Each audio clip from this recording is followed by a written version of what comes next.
Doctor Shaheen Pakistan में बैठे जैश के हैंडलर्स के इशारे पर फरीदाबाद से लेकर कानपुर तक साजिश का जाल बुन रही थी। और जो जानकारी मिल रही है उसके मुताबिक डॉक्टर शाहीन की साजिश लेडी फिदाइन गिरोह बनाने की थी। शाहीन के मोबाइल फोन में 19 लड़कियों के नंबर मिले हैं और खास बात यह है कि ये सभी नंबर कानपुर और उससे जुड़े जो आसपास के इलाके हैं वहां के हैं। अब सवाल ये उठता है कि डॉक्टर शाहीन ने कानपुर को ही अपना बेस आखिर क्यों बनाया।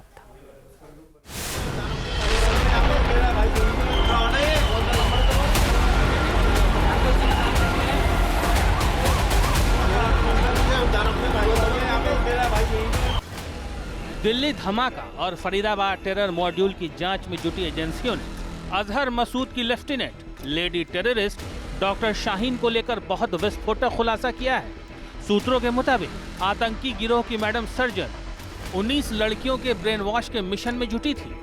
एक किरदार और 19 लेडी फिदाइन तैयार करने का जाल। दिल्ली ब्लास्ट केस में गिरफ्तार डॉक्टर शाहीन के मामले में जांच जैसे जैसे आगे बढ़ रही है उसके बारे में नए नए खुलासे सामने आ रहे हैं। अब ये पता चला है कि उसने महिलाओं का एक ग्रुप बना रखा था। ये महिलाएं उसके लिए स्लीपर सेल का काम करती थी। 19 से अधिक महिलाओं की जानकारी जांच एजेंसियों को मिली है। इन सभी महिलाओं के मोबाइल नंबर अब बंद आ रहे हैं। उनकी आखिरी लोकेशन के आधार पर जांच एजेंसियां उनके बारे में पता लगाने में जुटी है। दिल्ली धमाके की अहम कड़ी डॉक्टर शाहीन की महिला विंग को लेकर बहुत बड़ा खुलासा हुआ है। सूत्रों के मुताबिक डॉक्टर शाहीन जैश की महिला विंग जमातुल मोमिनात की इंडिया हेड बनाई गई थी। शाहीन ने आतंकियों की लेडी ब्रिगेड को तैयार करने के लिए कानपुर को बेस बनाया हुआ था। सूत्रों के मुताबिक कानपुर में डॉक्टर शाहीन धार्मिक कार्यक्रम का आयोजन करती थी। शाहीन इज्तिमा जैसे धार्मिक कार्यक्रम के जरिए महिलाओं के ब्रेन वॉश में जुटी थी। कहा जा रहा है कि डॉक्टर शाहीन जब जीएसवीएम मेडिकल कॉलेज में थी तब कानपुर के तमाम इलाकों में जाकर के वह धार्मिक सभाएं किया करती थी और इन धार्मिक सभाओं में ही वह ऐसी महिलाओं को चुनती थी जिनका आसानी से ब्रेन वॉश किया जा सके। इसी के चलते उसने 19 महिलाओं की अपनी एक फौज बनाई थी, क्योंकि उसे जैसे मोहम्मद की महिला विंग का कमांडर बनाया गया था। ऐसे में वह अपनी एक सेना बना रही थी, ऐसी सेना जो उसके लिए काम करे, जो उसके इशारे पे काम करे, जो धर्म के लिए कुछ भी करने के लिए तैयार हो जाए।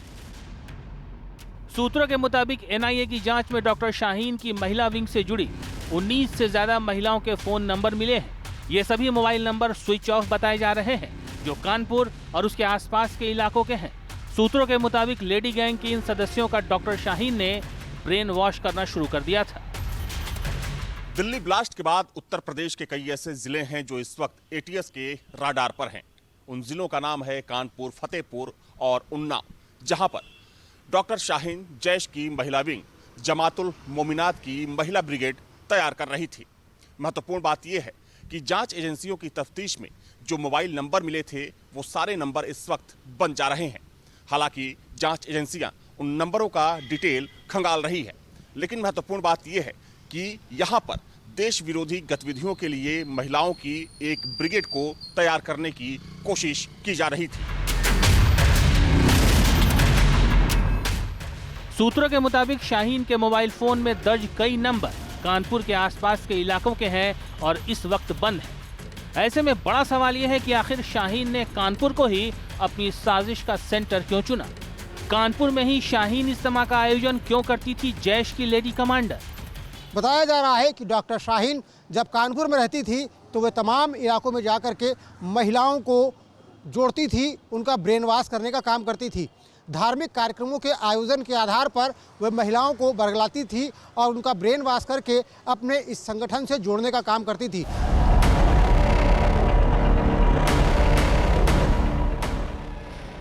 लेडी डॉक्टर शाहीन ने कानपुर को ही जैश के लेडी गैंग बनाने का सेंटर क्यों चुना था? इस सवाल के जवाब को डिकोड करने से पहले डॉक्टर शाहीन का कानपुर से कनेक्शन समझना जरूरी है।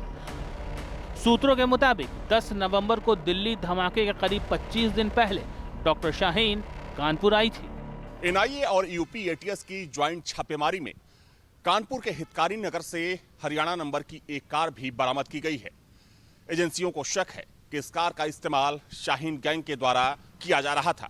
एजेंसियां इस बात की भी जांच कर रही है कि ब्लास्ट से ठीक 25 दिन पहले डॉक्टर शाहीन कानपुर क्यों आई थी, वो किन किन लोगों से मिली थी और किन किन डॉक्टरों से उसने संपर्क बढ़ाया था। इन सारे मामलों को लेकर एनआईए और यूपी एटीएस ने जांच तेज कर दी है। सूत्रों के मुताबिक डॉक्टर शाहीन ने साल 2006 से 2013 तक कानपुर के GSVM मेडिकल कॉलेज में फार्माकोलॉजी डिपार्टमेंट में बतौर प्रोफेसर और विभागाध्यक्ष काम किया था। यूपी एटीएस और एनआईए के सूत्रों के मुताबिक कानपुर में रहने के दौरान डॉक्टर शाहीन ने शहर के मुस्लिम बहुल इलाकों जैसे बेकनगंज, चमनगंज और जाजमऊ जैसे इलाकों में अपना नेटवर्क बना लिया था। दिल्ली धमाके के सिलसिले में आरोपी डॉक्टर आरिफ को भी कानपुर से ही गिरफ्तार किया गया था, जिसने कथित तौर पर डॉक्टर शाहीन से संपर्क बनाए रखा था। जांच में यह भी सामने आया है कि शाहीन और उससे जुड़े मॉड्यूल ने कथित तौर पर कानपुर से 2 पुरानी कारें खरीदी थी, जिनका इस्तेमाल 5 शहरों में धमाकों की साजिश रचने में किया जाना था। दरअसल शाहीन ने कानपुर मेडिकल कॉलेज में 7 साल गुजारे थे और इस दौरान उसका नेटवर्क यहाँ मजबूत हो गया था। डॉक्टरी के पेशे और बुर्के जैसे धार्मिक प्रतीकों का इस्तेमाल कर डॉक्टर शाहीन ने यहाँ न जाने कितने लोगों, खासकर महिलाओं और लड़कियों को प्रभावित किया होगा। इसी खास ग्रुप का ब्रेन वॉश कर शाहीन अब जैश की साजिश को ग्राउंड पर अंजाम देने में जुटी थी। यूपी एटीएस और एनआईए अब कानपुर में उन इलाकों की सीसीटीवी फुटेज जांच रही है जहां शाहीन के एक्टिव रहने की बात कही जा रही है। जैश-ए-मोहम्मद की लेडी कमांडर डॉक्टर शाहीन का चमनगंज इलाके से गहरा नाता था। बताया जाता था कि जब वो यहाँ पर रहा करती थी तो चमनगंज में उसका अक्सर आना जाना होता था। इसके अलावा जब मेडिकल कॉलेज वो छोड़ करके गई, उसके बाद भी जब भी वो कभी कानपुर आती थी तो चमनगंज ज़रूर आती थी, क्योंकि चमनगंज उसके मूवमेंट की बहुत अहम जगह है। यही वजह है कि सुरक्षा एजेंसियों ने यहाँ पर अपनी निगाहें गड़ा रखी है। सुरक्षा एजेंसियों ने कानपुर पुलिस से तमाम त्रिनेत्र के तहत लगाए गए कैमरों के सीसीटीवी फुटेज मांगे हैं। चमनगंज इलाके में जो कैमरे लगे थे उनके भी सीसीटीवी फुटेज मांगे गए हैं और इन सीसीटीवी फुटेज के जरिए ये देखने का प्रयास किया जाएगा कि जब 16 अक्टूबर को डॉक्टर शाहीन कानपुर आई थी तो चमनगंज के किन इलाकों में वो गई थी। सूत्रों के मुताबिक डॉक्टर शाहीन धार्मिक प्रवचन या इज्तिमा के जरिए महिलाओं के ब्रेन वॉश की साजिश रच रही थी। धार्मिक प्रतीकों का इस्तेमाल कर लेडी टेरर गैंग बनाने की प्लानिंग कर रही थी। डॉक्टर की डिग्री, साथ ही बुर्के और नकाब में अपनी असली साजिश छिपाकर लड़कियों को दहशतगर्दी की तरफ धकेलने की साजिश धोखा नहीं तो आखिर क्या है। लेकिन सवाल यह है कि बुर्के और नकाब की ओट में छिपकर देश विरोधी गतिविधियों में शामिल होने पर अक़लियत की सोच क्या है। न्यूज़ नेशन की टीम ने ये भी जानने की कोशिश की। जो डॉक्टर है वो बाकायदा इसमें पढ़ लिख के इतना पढ़ा, इतना एजुकेटेड होके ऐसे काम नहीं करने चाहिए। जिस तरह से शाहीन महिला जो है जो पकड़ी गई है, पूरा ट्रेल सामने आ रहा है, इसको लेकर के आप लोगों के दिमाग में क्या चलता है? आप मुस्लिम महिला के होने के नाते आप क्या कहना चाहेंगे? देखिए, मैं सच बताऊं ना आपको कि मैं ये सोच भी नहीं पा रही हूँ कि वो कैसे कर सकते हैं।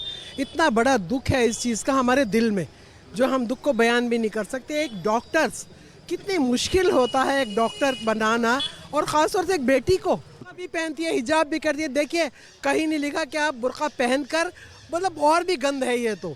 आप बुर्का भी पहन रही हैं, बदनाम कर रही है मज़हब इस्लाम को, कश्मीरियत को बदनाम किया, कश्मीरियों को बदनाम किया। क्या लगता है जो दिल्ली में बम ब्लास्ट हुआ है उसमें डॉक्टर शाहीन का नाम सामने आया? जिसने करा है उसको बिल्कुल सजा दी जाए। अगर शाहीन का नाम आया, पैसा भी है, डॉक्टर का पेशा भी है, उसका अगर पेशा है और उसने वाकई ऐसा किया है तो उसको कड़ी से कड़ी सजा भी मिलना चाहिए। जिसने आतंक किया है, जिसका भी नाम आया है, उसको सजा मिलनी चाहिए। हम लोग उसके खिलाफ नहीं है। अगर है गलती तो सजा मिले, नहीं तो उसकी जानकारी की जाए कि बेगुनाह को सजा नहीं मिलना चाहिए। साफ है कि समाज एक तरफा तौर पर डॉक्टर शाहीन की कारगुजारी की मजम्मत कर रहा है। डॉक्टर शाहीन की साजिश जैश-ए-मोहम्मद के हैंडलर्स के इशारे पर अंजाम दी जा रही थी। 10 नवंबर के ब्लास्ट के बाद अब जांच जैसे जैसे आगे बढ़ रही है, नए नए खुलासे हो रहे हैं। जहां भक्ति है हर शब्द में, कथाओं में छुपे हैं दिव्य रहस्य, और ज्योतिष देता है जीवन को दिशा। धर्म से जुड़ी हर बातों को जानने के लिए हमारे चैनल स्तुति को सब्सक्राइब करें।